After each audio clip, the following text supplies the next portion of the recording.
Pesannya mau owner, mau siapa, mau sama reviewer. Tapi intinya adalah, gue pengen skincare di Indonesia ini sehat. Dalam arti kata, kalau ada produk-produk yang dia ingredients tidak sesuai, melebih-lebihkan juga harus dibenahi. Apalagi kalau yang bahan berbahaya, merkuri, harus diberantas. Terakhir, untuk persoalan-persoalan pro dan kontra di dalam masalah isu overclaim dari skincare. Saya di sini meminta maaf sebesar-besarnya atas kesalahan yang telah kami perbuat, atas kesalahan produk kami yang overclaim. Ini kan begitu, nggak peduli tuh ada orang mukanya sampai hancur, sampai jerawatan kayak apa, sampai gosong, ya nggak peduli dia, ya kan. Kalaupun ada omong-omongan, ayo akan saya usut, akan saya ringkus, akan saya bubarkan pabriknya. Kalau memang ada, silakan kalau memang ada katanya. Nah sekarang nih kita tuntut bareng-bareng. Ucapan Uya nih, yang satu ini nih, dia berjanji tuh akan membubarkan pabriknya. Kamu perhatikan. SS lah, dokter RG, skincare-nya ternyata juga nanti membahayakan masyarakat. Kita sikat pasti. Gue nggak peduli mau RG, SS ke berbahaya, sikat. Ya, kalau perlu kita rekomendasikan buat tutup pabriknya, ya, tokonya atau apapun, ya kan.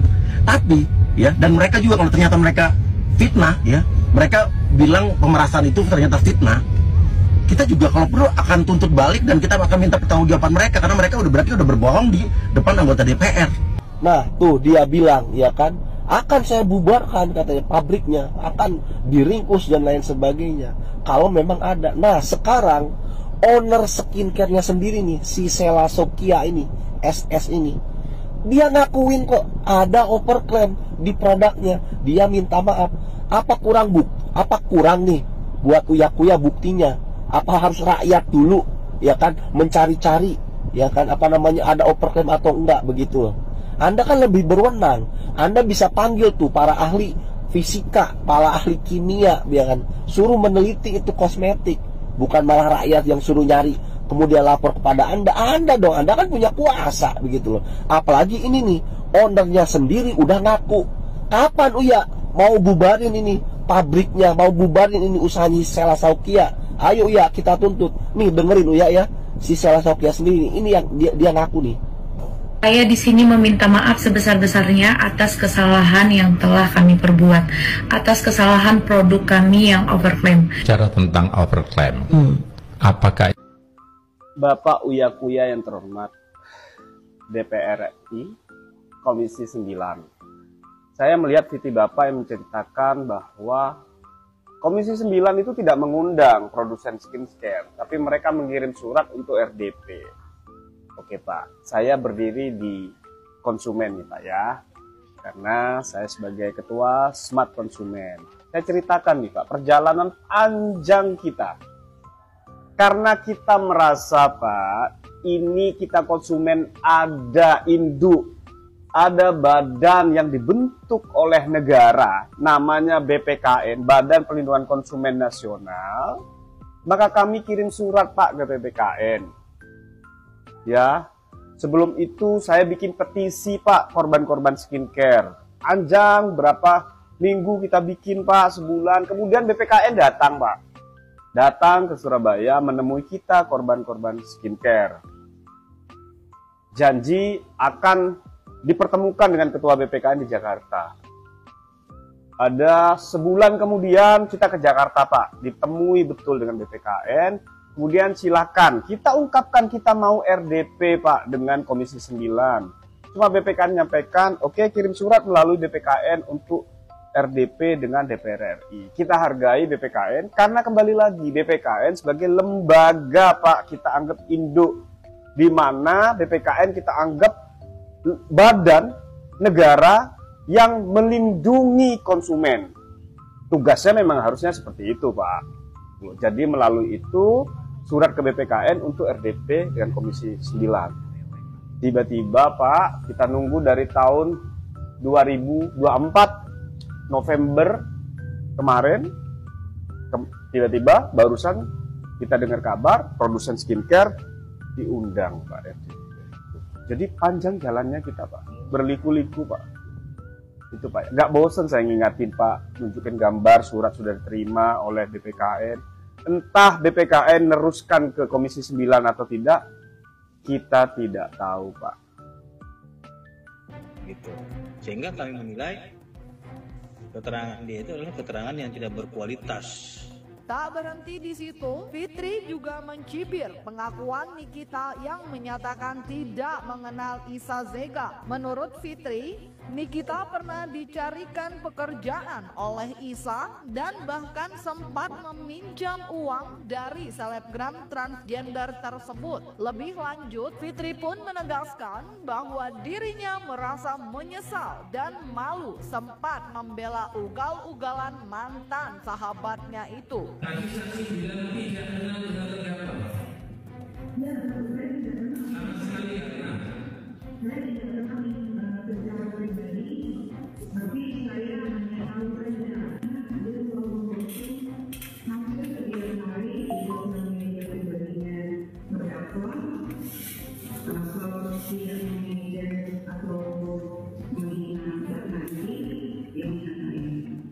Kalian contoh aku nih, aku tuh nggak nyontohin orang lain. Jangan membela orang membabi buta. Nanti kayak aku zong, ya. Nanti kayak aku loh. Aku pernah membela orang dengan ugal-ugal.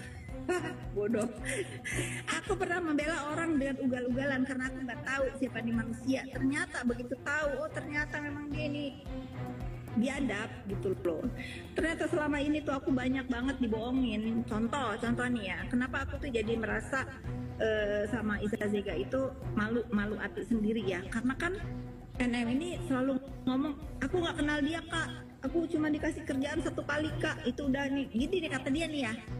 Ternyata pada saat aku pertama kali ketemu Isa itu, dia ngomong kak, dia itu pernah aku manajerin. Oh ya, aku bilang gitu. Dan dia itu dulu itu nggak begitu kak, bahkan waktu awal-awal deket kakak pun dia itu ngajakin aku ketemu kakak. Dibacain chattingan dia, mami nanti aku ketemuin ya sama kakak-kakaan baruku katanya gitu. Nih di atasnya di scroll sama aku, dia pernah pinjam uang 10 juta apa berapa untuk ke dokter.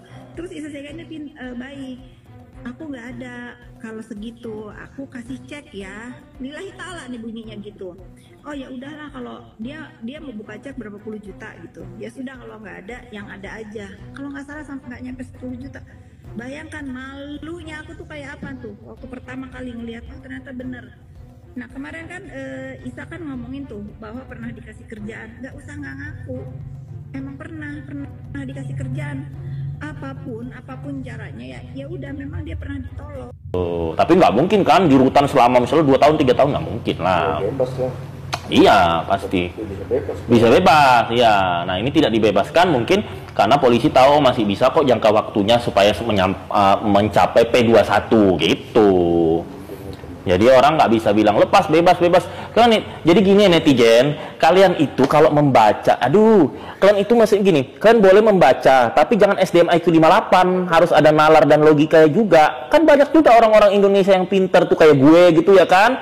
Jangan hanya membaca caption, tapi harus mengerti dulu hukumnya, alurnya gitu. Karena banyak nih tiktoker ya, tiktoker nggak laku ini, nanti isinya beda, captionnya ngasal, padahal tidak ada terkait ke media, nggak ada terkait, statement belum dikeluarkan dari yang bersangkutan, ya kan, asal-asal bikin caption aja begitu. Ya makanya selebriti TikTok yang terkenal dan diburu wartawan cuma Raja Bangsawan Satria Mulia Pataudi. Kalau yang lain itu abal-abal kalian itu. Jangan jadi sok-sok jadi narasumber. Kalau gue ini kan artisnya artis, ya kan. Kalau kalian ngoceng-ngoceng nggak ada yang lirik. Kalau gue internasional pun nelpon. Oke. Tapi yang lebih menarik lagi dari pihak PPH nyusun kita sudah melaporkan itu Dr. Reza Gladys. Dugaan soal penyebaran point notes percakapan. Si siapa tuh asistennya dengan Reza Gladys. Ya, illegal access itu. Nah, gimana itu? Nanti kalau kebukti ya bisa masuk 6 tahun kan? Illegal access itu lebih parah daripada pencemaran nama baik. Rata-rata pencemaran nama baik itu tidak ditahan dan kasusnya ditutup karena itu pasal karet. Oke? Kecuali kalau gue dipesanin sama kepolisian, Satria lo boleh bongkar aib-aib artis tuh. Gimana kalian netizen? Bapak-bapaknya tidak ngelarang gue. Kenapa kalian ngelarang gue? Jangan bongkar lah. Gue aja dikasih tahu. Gue boleh bongkar. Kenapa kalian marah-marah sama gue? Ya lu nggak selalu tonton, ya kan? Nah, tapi Teman-teman gue yang bekerja di polisi bilang, kalau memang itu benar, lu boleh membongkar. Itu satu. Asal jangan terkait pemerintahan, jangan terkait agama, ya, kepercayaan, dan satu lagi terkait dengan penghinaan nama kota. Makanya Satria Mulia tidak pernah namanya membahas politik, agama, dan penghinaan nama kota. Karena gue memang sudah dipesankan ke rekan-rekan gue dari polisi pusat, jangan pernah menyinggung hal itu. Tapi kalau lu mau bongkar aib artis, bongkar lu, ya. Jadi kan jangan ngarang-ngarang gue, ya. Kalau kalian bukan donatur, jangan ngatur, ya. Kalau kalian mau aib-aibnya kututup, 2 miliar sini. Nah, kan banyak nih artis-artis, gue bongkar, suruh telepon asistennya. Kemarin siapa itu, si Rian, babunya nelpon gue, yang gak gue tanggapin, gue tantang, Rian, lu kalau mau ketemu sama gue, ketemu aja lu, nggak mau ketemu, begitu. Jadi kalau kalian nggak mau dibongkar-bongkar, 2 miliar. Jadi konteksnya Bang Satria ya dikit mengenal hukum juga. Iya. Kalau untuk merekam tanpa ada undang-undang atau nggak disuruh atau penyadapan itu nggak boleh juga ya? Kalau disebarkan. Iya, tapi kan dia menyadap juga kan? Iya, kalau menyadap, kalau nggak ketahuan